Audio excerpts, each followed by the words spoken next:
ಸುರಪುರ ಸಂಸ್ಥಾನ ಅಂತ ಏನು ಪ್ರಸಿದ್ಧಿ ಇದೆ, ಮೊದಲು ಈ ಸುರಪುರ ಊರಿರಲಿಲ್ಲ.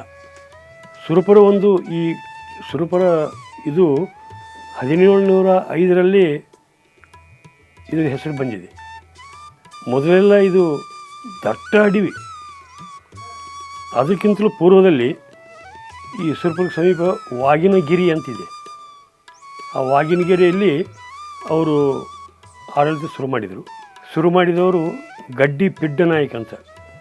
ಅವರಿಗೆ ಮದಗಜ ಮಲ್ಲ ಅಂತ ಬಿರುದಿದೆ. ಗಂಡ ಬೇರುಂಡ, ಗಜಗಂಡ, ಮದಕರಿ ನಾಯಕ, ಈಗ ಅನೇಕ ಬಿರುದುಗಳಿವೆ.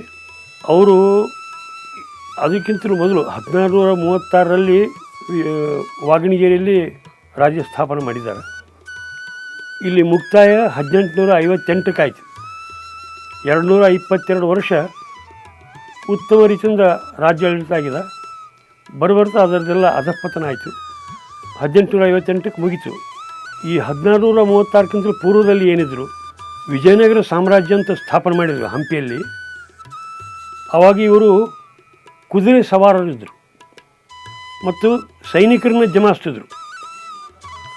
ಎಷ್ಟು ಸೈನ್ಯ ಅಂದರೆ, ಕುದುರೆ ಸವಾರರು ತಮ್ಮ ಸಾಮರ್ಥ್ಯಕ್ಕೆ ತಕ್ಕಂತೆ 50, 100, 200, 1000, 2000 ಈ ರೀತಿ ಕುದುರೆಗಳನ್ನು ಸಂಪಾದನೆ ಮಾಡ್ತಿದ್ರು. ಅವರು ಅಲ್ಲಿದ್ದರು. ಅಲ್ಲಿ ಹೆಚ್ಚಾಗಿ ಸೈನ್ಯನೇ ಅವರಿಗೆ ಅನುಕೂಲ ಮಾಡಿಕೊಂಡು ಕೊಟ್ಟಾರೆ. ಯಾಕಂದರೆ ಔರಂಗಜೇಬ್ ಏನಂದನ, ಕರ್ನಾಟಕಕ್ಕೆ ಪ್ಯಾದಹ ಅಂತಂದ. ಪ್ಯಾದಹ ಅಂದರೆ ಸೈನ್ಯ. ನಾವೀಗ ಇಂಗ್ಲೀಷ್ನಲ್ಲಿ ಕಾನ್ಸ್ಟೇಬಲ್ ಅಂತ ಏನಂತೀವಿ ಪೊಲೀಸ್ದಾಗ, ಪ್ಯಾದಹ. ಕನ್ನಡದಾಗ ಪೇದೆ ಅಂತಾರೆ, ಪೊಲೀಸ್ ಪೇದೆ. ಆ ರೀತಿಯಲ್ಲಿ ಸೈನಿಕರಿದ್ದರು ಅವರು. ಅಲ್ಲಿ ವಿಜಯನಗರ ಸಾಮ್ರಾಜ್ಯದ ಪತನ ಆದಮೇಲೆ ಅವರು ಬೇರೆ ಬೇರೆ ದೇಶಗಳೆಲ್ಲ ಚದುರಿಸಿಬಿಟ್ರು. ಬಂಧುಗಳು, ಅಣ್ಣ ತಮ್ಮಂದಿರು, ಬೇರೆ ಬೇರೆ ಸಂಬಂಧಿದ್ದವರು ಎಲ್ಲ ಚದುರಿಸಿಬಿಟ್ರು. ಬೇರೆ ಬೇರೆ ತಮ್ಮ ಶಕ್ತಿ ಹೆಚ್ಚಿದ್ದಲ್ಲೆಲ್ಲ ತಮ್ಮ ಬೇರೆ ಬೇರೆ ರಾಜ್ಯ ಸ್ಥಾಪನೆ ಮಾಡಿದರು. ಜಮೀನ್ದಾರರಾದರು. ಅಶಕ್ತರನ್ನು ಸೋಲಿಸಿ ತಾವಲ್ಲಿ ರಾಜ್ಯಭಾರ ಮಾಡಲಿಕ್ಕೆ ಈ ರೀತಿ ನಡೀತು. ಇವರು ಬಂದಾಗ ಇಲ್ಲಿ ಕಕ್ಕೇರಿಯಲ್ಲಿ ಇವರು ಮೂಲ ಪುರುಷ ಸರಿಯಾದ ಒಂದು ಇತಿಹಾಸ ತಿಳಿಬೇಕಾಯ್ತಂದ್ರೆ ಜಕ್ಕಪ್ಪ ನಾಯಕ ಅಂತ ಬಂದಿದ್ದ. ಅವಾಗ ಜಕ್ಕಪ್ಪ ದೇಸಾಯಿ ಅಂತಿದ್ರು. ನಾಯಕ ಯಾಕೆ ಬಂತಂದ್ರೆ, ಅಲ್ಲಿಯ ದೇಸಾಯರನ್ನು ಸೋಲಿಸಿ ಅಲ್ಲಿ ಆಡಳಿತ ತಗೊಂಡ ಆ ಊರಿಂದ. ಜಕ್ಕಪ್ಪ ದೇಸಾಯಿಗೆ 2 ಮಕ್ಕಳು, ಒಬ್ಬ ಲಿಂಗನಾಯಕ, ಒಬ್ಬ ಪಿಡ್ಡನಾಯಕ. ಲಿಂಗನಾಯಕ ಗುಡುಗುಂಟಿಯಲ್ಲಿ ಸಂಸ್ಥಾನ ಸ್ಥಾಪನೆ ಮಾಡಿದ. ಲಿಂಗನಾಯಕ ಹಿರಿಯವನು. ಪಿಡ್ಡನಾಯಕ ವಾಗಿನಗಿರಿಯಲ್ಲಿ ಸ್ಥಾಪನೆ ಮಾಡಿದ. 1436ರಿಂದ ಆತನ ಆಡಳಿತ ನಂತರ ಹಸರಂಗಿ ಪಾಮನಾಯಕ್ ಅಂತ ಆತನ ಮಗ. ಆತಗೆ ಹೆಣ್ಣು ಮಕ್ಕಳಿದ್ದರು. ಅದಕ್ಕೆ ಗಂಡು ಸಂತಾನ ಇರಲಾರ ಸಲುವಾಗಿ ಲಿಂಗನಾಯಕನ, ಕುಡುಗುಂಟಿ ಲಿಂಗನಾಯಕನ ಅಣ್ಣ ಆತನ ಮಗನ್ನ ದತ್ತಕ್ಕೆ ತೊಗೊಂಡ್ರು, ಪಾಮನಾಯಕ ಅಂತ. ಆತಗೆ ಹಸರಂಗಿ ಪಾಮನಾಯಕ ಅಂತ ಪ್ರಸಿದ್ಧಿ ಆದ. ಸ್ವಲ್ಪ ಹೆಚ್ಚು ಹಸಿರು ಮುಂಡಾಸು, ಹಸಿರು ಅಂಗಿ ಈ ರೀತಿ ಬಳಸಿದ ಸಲುವಾಗಿ ಹಸರಂಗಿ ಪಾಮನಾಯಕ ಅಂತ ಆಯಿತು. ಅವ್ರ ನಂತರ 2ನೇ ಪಿಡ್ಡನಾಯಕ, ಅದಕ್ಕೆ ಪೀತಾಂಬರ ಬಹರಿ ಪಿಡ್ಡನಾಯಕ ಅಂತಂದರು. ಪೀತಾಂಬರ ಅಂದರೆ ಹೆಚ್ಚು ಅವು ಯಾವಾಗಲೂ ಆತನ ಬಟ್ಟೆ ಮೇಲೆ ಪೀತಾಂಬರ ಅಂದ್ರೆ ಹಳದಿ ಬಟ್ಟೆ ಹೆಚ್ಚು ಉಳಿದದ್ದು. ಪೀತಾಂಬರ ಬಹರಿ ಪಿಡ್ಡನಾಯಕ. ಅವ್ರು ಬಹರಿ ಅಂತ ಅವ್ರಿಗೆ ಮನೆತನದವ್ರದ್ದು ಒಂದು ಬಿರುದು, ಭಾರಿ ಅಂತಾರೆ, ಬಹರಿ.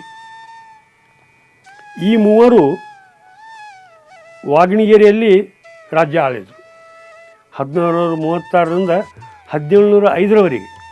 ಈ 3 ಔರಂಗಜೇಬನನ್ನು ಎದುರಿಸಿದರು. ಮೊಘಲ್ ಸಾಮ್ರಾಜ್ಯದ ಏನಿತ್ತು, ಭಾರತನ್ನೆಲ್ಲ ಒಂದು ಇಸ್ಲಾಂ ದೇಶವನ್ನು ಮಾಡಬೇಕಂತ ಆತನ ಉದ್ದೇಶ ಇತ್ತು. ಆ ರೀತಿಯಿಂದ ಎಲ್ಲ ಮುಸ್ಲಿಮ್ ತನಗೆ ಬೇಕಾದ ಅನುಕೂಲ ಆಗ್ತಕ್ಕಂಥ ಹಿಂದೂಗಳ ಸಹಿತ ಅವ್ರನ್ನ ತನ್ನ ಆಡಳಿತದಾಗ ತಗೊಂಡು ಆತನಕ್ಕಿಂತಲೂ ಪೂರ್ವದಲ್ಲಿ ಒಂದು ರಾಜರ ಅನುಕೂಲ ಆಗಿರೋಂಥ ಒಂದು ತೋರಿಸ್ಲಿಕ್ಕೆ ರಜಪೂತ್ರನ ಹೆಣ್ಮಕ್ಳನ್ನ ಮಾಡಿಕೊಂಡ್ರು.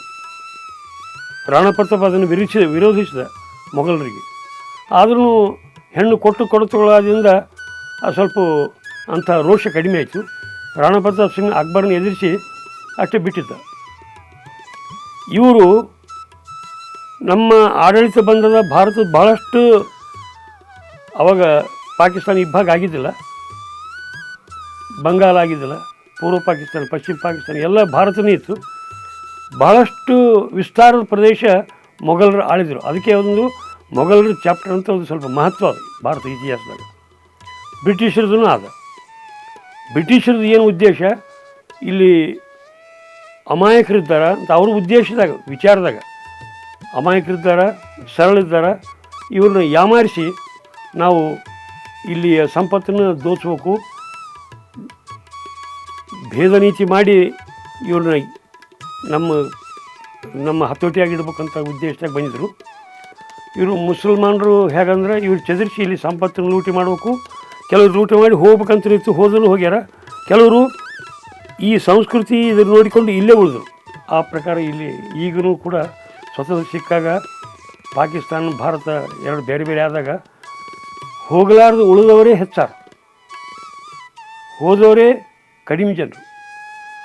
ಇದರಿಂದ ಒಂದು ಧಾರ್ಮಿಕ ಪರಂಪರೆ ಜನಾಂಗಕ್ಕೆ ಪೆಟ್ಟು ಬಿತ್ತು. ಅಲ್ಲಿ ಹಿಂದೂಗಳಿಗೆ ಜಬರ್ದಸ್ತಿ ಓಡಿಸ್ಲಿಕ್ಕೆ ಹಚ್ಚಿದರು. ಎಷ್ಟೋ ಮಂದಿ ಆಸ್ತಿ ತಮ್ಮ ಬಂಧು ಬಳಗನ ಬಿಟ್ಟು ಕೆಲವರು ಒಂದು ಹೋಗಬಾರ್ದು, ನಾವಿಲ್ಲಿ ಹುಟ್ಟಿವಿ ಬೆಳೆದ್ವಿ, ನಾವು ಇಲ್ಲೇ ಇರ್ಬೇಕಂತ ಒಂದು ವಿಚಾರದಿಂದ ಪಾಕಿಸ್ತಾನದಾಗ ಉಳಿದಿದ್ದಾರೆ. ಆದರೆ ಅವ್ರ ಸಂಖ್ಯೆ ಕಡಿಮೆ ಅದ. ಅವರಿಗೆ ಯಾವ ರೀತಿಯ ಕಾನೂನಿನ ಒಂದು ರಕ್ಷಣೆ ಇಲ್ಲ ಅವರಿಗೆ. ಬೇರೆ ಆದಮೇಲೆ ಈಗ ಅದು ಆ ಕಡೆ ಹೋಯ್ತು, 48ರಾಗ ಅದಾಯಿತು. ಈ ರೀತಿಯಲ್ಲಿ 48ರಾಗ ಆದಾಗ್ಯೂ ಕೂಡ ಹೈದರಾಬಾದ್ ಪ್ರಾಂತ ಅಂತ ಈ ಕಲಬುರಗಿ, ಬೀದರ್, ರಾಯಚೂರು ಈ 3 ಜಿಲ್ಲೆಗಳು ಹೈದರಾಬಾದ್ ಪ್ರಾಂತದಾಗಿದ್ದು ಆತ ಸ್ವತಂತ್ರ ಇರಲಿಕ್ಕೆ ತಯಾರು ಮಾಡಿದ. ಮತ್ತು ಇಲ್ಲಿ 1 ವರ್ಷ ಹೋರಾಟ ಆಯಿತು. ಇಲ್ಲ ಇನ್ನೊಂದು ದಕ್ಷಿಣ ಪಾಕಿಸ್ತಾನ ಅವ್ರ ಉದ್ದೇಶ ಇತ್ತು, ಪೂರ್ವ ಪಶ್ಚಿಮ ದಕ್ಷಿಣ ಉತ್ತರ. ಹಾಗಂತ ಪೂರ್ವ ಪಶ್ಚಿಮಕ್ಕಂತೂ ಎಲ್ಲರಿಗೂ ಗೊತ್ತಿದೆ, ಪೂರ್ವ ಪಾಕಿಸ್ತಾನ ಪಾಕಿಸ್ತಾನ ಅಂತ. ಇನ್ನು ಉತ್ತರದಾಗ ನೆಹರು ಏನು ಮಾಡಿದ, ಅಂಜಿ ಕಾಶ್ಮೀರ ಶೇಖ್ ಅಬ್ದುಲ್ಲಾ ನೀ ತೊಗೊಂಡ್ಬಿಡು, ಅದು ಸ್ವತಂತ್ರ 371 ಬರೋ ತನಕ ನಾವು ಅಲ್ಲಿ ಗುಲಾಮರಾಗಿದ್ದು, ಅಲ್ಲಿ ಆಸ್ತಿ ಮಾಡೋಂತಿಲ್ಲ, ಹೋಗ್ಬೋದು, ನೋಡ್ಬೋದು, ಭಾಳ ಕಂಡೀಷನ್. ಅಲ್ಲಿ ಮುಸಲ್ಮಾನ್ ಆಫೀಸ್ ಆಸ್ತಿ ಮಾಡಿದ್ರೆ ಆತಂದೆ. ಈ ರೀತಿ ಪಕ್ಷಪಾತಗಳು ಅನೈತಿಕ ರೀತಿಯಿಂದ ನಡೆದವು. ಅಲ್ಲಿ ಅತ್ಯಾಚಾರ, ಅನಾಚಾರ ನಾನಾ ರೀತಿಯಿಂದ ಬಂದವು.